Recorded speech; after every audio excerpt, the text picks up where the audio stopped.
What the word Māori means in Te Reo Māori is natural. So we never really called ourselves Māori pre-colonisation. As soon as the settlers come in and they said, so who are you or where are you from? How our ancestors replied was, we're Māori, we are natural, we are of the earth, we are part of the earth, that's what we are. Not like it's the name of a group of people, but how our ancestors, like how they describe themselves, they would say what their iwi was or what their maunga was or where they were from. They wouldn't say I'm Māori to another Māori. It was never like that. So we've been clumped into this group, but it's never been like that. So when I hear Wāhine Māori, I think natural. I think Wāhine of the earth. And I think of Wāhine who are at one with the environment, at one with the male counterpart, at one with all of our creatures, our trees, our animals, with the atua. That's what I think of when I hear Wāhine Māori.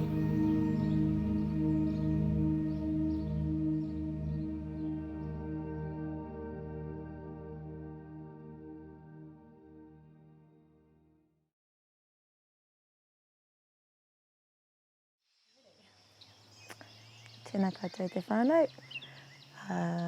He uri ahau no te aroa ki Maketū, no Ngaiterangi ki te mautere o Matakana, no Ōtaki, no ngā tirau kaua ki te tonga ki Ōtaki. Ko te aro tai katoa tōku ingoa.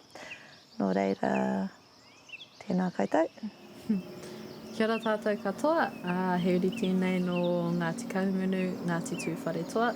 Ko Ariana tōku ingoa, tēnā koutou.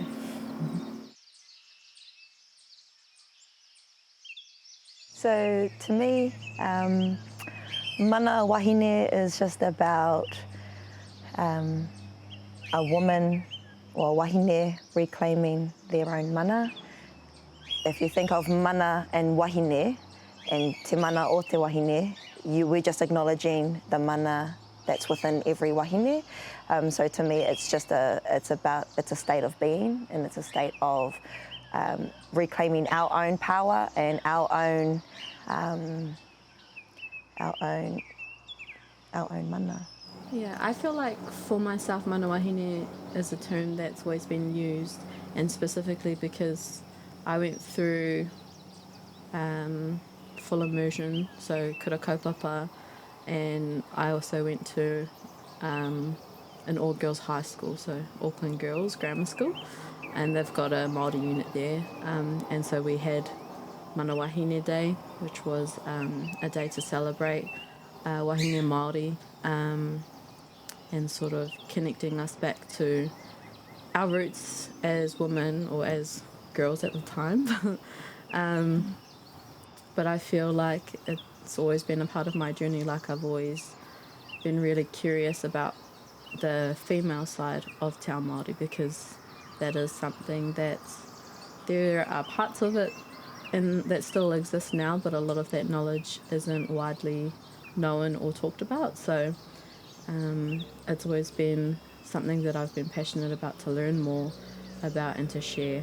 And so through all my different experiences growing up, it's always been a strong influence of women in my life, whether that's through school or through I'm pretty close to my mum, so through her side as well, and all the different aunties that I have.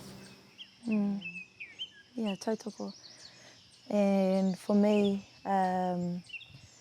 with the term mana wahine, that has just, it's again not something that that would come up in just everyday conversation if we're discussing a topic, but it's just about, for me, acknowledging our atua wahine and the mana that's come down through my woman ancestors, through to my great-grandmother, grandmother, mother, to myself, and it's just acknowledging the mana of the wahine when we are on our own healing journeys, and when we are healing all of that intergenerational trauma that's held through the wāhine, through our whare tangata, or because we are the ones who hold the babies and we have the womb, and just being just connecting the mana of the wāhine back into that, so that we're knowing that we've got a job to do for the next generation that comes below us as well. This is only my perspective based on the information that I've come across. But if we think about pre-colonisation, and when all Māori lived in a state of either tapu or sacred, and noa, which is just a neutral space, and if we see Māori men and Māori women through the lens of Te Ao Māori, then we have to acknowledge that at that time it was important for Te Ao Māori to maintain the natural order of the universe. So if you see the whole, for the whole to work, and you can see the whole as this world, every part was important to the whole. So female was just as important as male. So Papa Tuanuku and Ranginui, our Skyfather, there was the importance that it was through both female and both male that created this world. And then post-colonisation, where if we just take a look at the perspective of where our colonisers had come from and how life was for them back in those days, it was relatively patriarchal, and relatively women could not vote. It was really suppressive to women. So I had read a couple of things. Ani Mikaere, who's an awesome writer, she was touching on the subject of the male's fear of gynocracy, and that's a new term to me. But that's just the fear of the woman of women leading, and women being in the leadership role. So bringing that influence into Te Ao Māori, and because our ancestors, we didn't read or write, we communicated orally. A lot of the information that was written were written by Pākehā men, so it was really up to them to narrate what was going to be written and what was going to be left out. So if you take it back then, that is really an important part, because so many people know about Tāne Mahuta and Tangaroa and Tāwhirimātea, but we know very little about Hine Pukohurangi, Hine Ahuone, all of our atua wahine, and there was a reason there. So when that change and sharing of knowledge and what was going to be handed on and what was going to be left out was really determined at that time by who was writing the story. And I think it's only taken, when you tell a story, it only takes like the changing of a small piece of that story and adding emphasis perhaps on like the male's role in that story for it to actually change the whole narrative. So like, for example, with our story of creation, in terms of the first female being created from earth, like the emphasis from what I feel like growing up was always on the male gods who gifted different aspects to her. So like Tāwhiri gifting the wind, which is like the air we breathe, and Tāne adding different things for the skin and that, and like the blood vessels. But really it was Papa Tuanuku, the Earth Mother, going to her red clay, kurawaka, the soil, like that's where life came from, was from her. But that emphasis on her role in that story is kind of just like her son came to her, Tāne, the god of the forest, to ask, where do I go to create a female? And she gave him the answer, and then it was kind of like, and then her role in that story ends.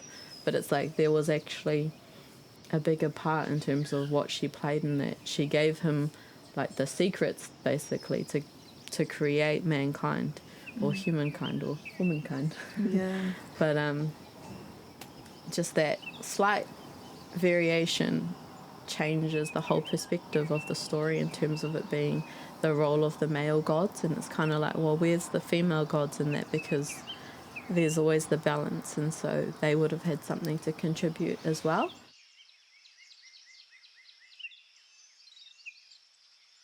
Yeah, there's that saying in Te Ao Māori, he mana to te tāne, he mana no to te wahine. So acknowledging that both have mana and hold mana for their different reasons. And I feel like with Te Ao Māori, like, or if it was to be a mana wahine kind of movement, like it's more about wahine being able to have spaces to be wahine Māori, to have these like wānanga that talk about both sides, or that talk about the stories of of our atua, and also like having a look at some of the stories that are really widespread and well known, like even the stories about Maui, like all the places that he went to get knowledge, those were female.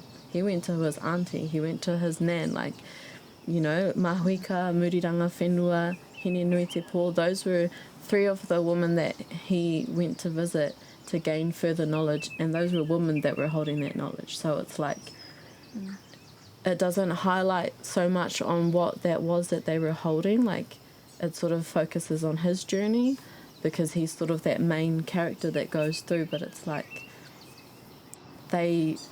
women are holders of knowledge, and that's also like, there were women that went to war, like we had our role to play in battle as well, but there was also that idea that because it was the men that went off to the war, someone had to hold knowledge to be able to pass it down. And so there were men that did that, but there were also women that did that, and we had our own different schools that sort of taught that and carried it on for the future generations. Otherwise, you know, then would be in a situation like now where we're sort of having to put all the pieces of the puzzle together to try to create the picture to understand who we are.